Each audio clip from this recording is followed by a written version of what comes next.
So I got two cameras here. They're kind of the same, but also kind of different. It's the Insta360 GO Ultra and the GoPro Hero 13 Black. I'm gonna carry both of them with me for a day, a couple different activities, in order to see what each one of them can do, how they're the same, and how they're different. We're in an unusual environment, obviously, but many environments have unique mounting points like this bar. Look how we can stick the magnet right onto it. I mean, I don't know if I'm gonna shoot. We're gonna find a spot to mount it that I'm not gonna hit, but obviously we can't just slap the GoPro onto something metallic as quickly and easily to get that creative shot.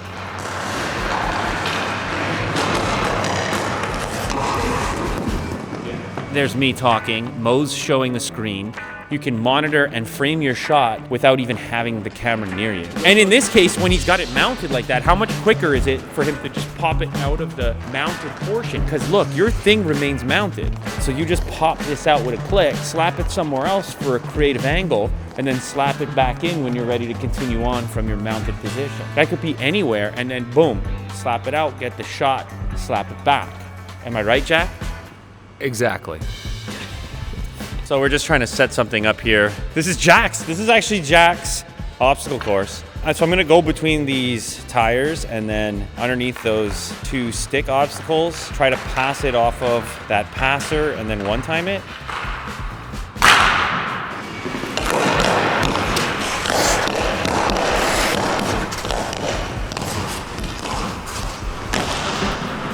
Yeah. First try. You're not gonna believe that it was the first try.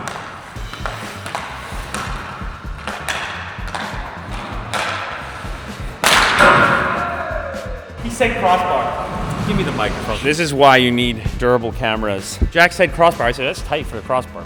Hey, you have to hit the crossbar. That's very tight for the crossbar.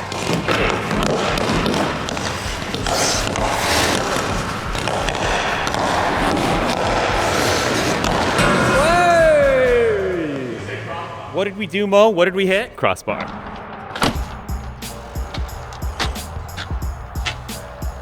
I mean, the GoPro looks yellow.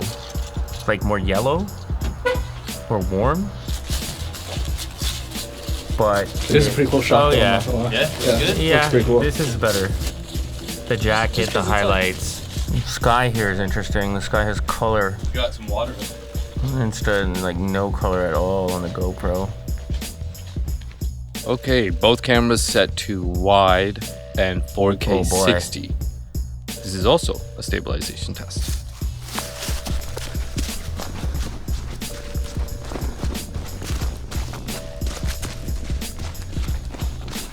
Honestly, for stabilization, they're both impressive. This amazes me that we can do this. You need to crop. It crops the image so then that the width of the initial image comes into play without any external gear, like no gimbal, nothing. You can make a shot like this. That's crazy.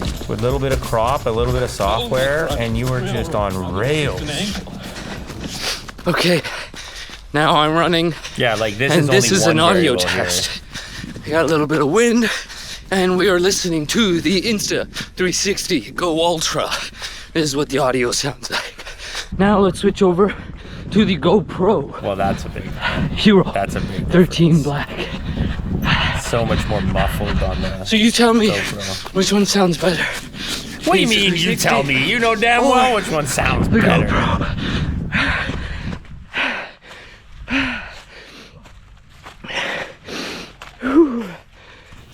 It's a lot of Trail it is in running is harder highlights than and just shadows. road running by a lot.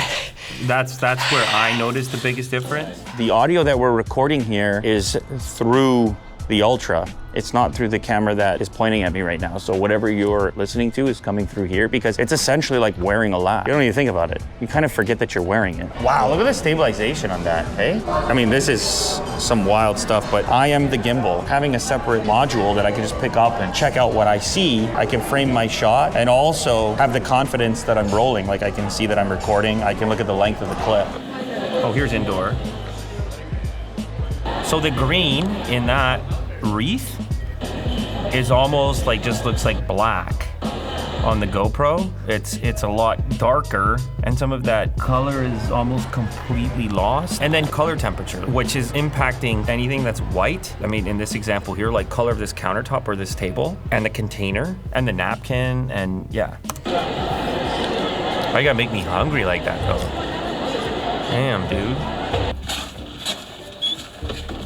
Why Well, the back window? that's the biggest difference. Low light, like very low light. Like I'm talking dark, it's dark out. And I'm not just talking like where the subject is sitting in the driver's seat, but in the parking lot. If you look to the left-hand side of each frame, and you can tell there's a little bit more available light there, or the signage, the buildings. We Like, can it's do not- deep it's not- light. Have you guys ever done? It's not even usable. The the frame on the right is not usable now. Could you in post play with it? Yeah. I mean, you can always play with things in post, but when it comes to using an action camera or a small portable camera like this, you're probably trying to stay out of correction in post as much as possible just to streamline your workflow. Like we've got a much wider image on the 360 versus the GoPro. You're shooting them in the same mode, right? GoPro calls it hyper wide, Right? and Insta calls it action, which is both of their widest. Yeah, okay, so this is the widest setting for either of the two cameras. See, there's gonna be some distortion regardless, but you can evaluate the difference in distortion here. It's weird because it's the Insta360 is wider, but it has less distortion. Look at this wall right here. We got an almost straight line here, and then we've got this bowing. And the other thing that happens as things move to the center part of the frame, they tend to look better than on the edges. When you have more to work with, what you end up with in the center tends to be more usable. Having that extra width is helpful.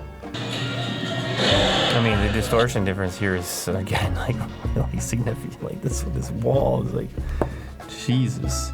Yeah, I mean, this is the biggest difference. If this matters to you at all, if you plan on shooting at night in low light availability situations, I mean, the footage kind of speaks for itself. That's your biggest gap. I mean, I could kind of pick it up in some of these more dim scenes from the earlier portion outdoors, but as that sun begins to fade, then you notice it a lot more. And so there's a couple things at play. Obviously, there's the pure video mode in the first place, but then there's also the larger sensor. Along with the low light, the audio difference is significant. Just like look at the location of the microphone. Like it's right there, front and center. It's a relatively big grill on top of a capsule, extremely portable package. And this portion can go underwater up to 33 feet. But it also opens you up to a variety of other mounting possibilities like we did on the net where we put it on the crossbar.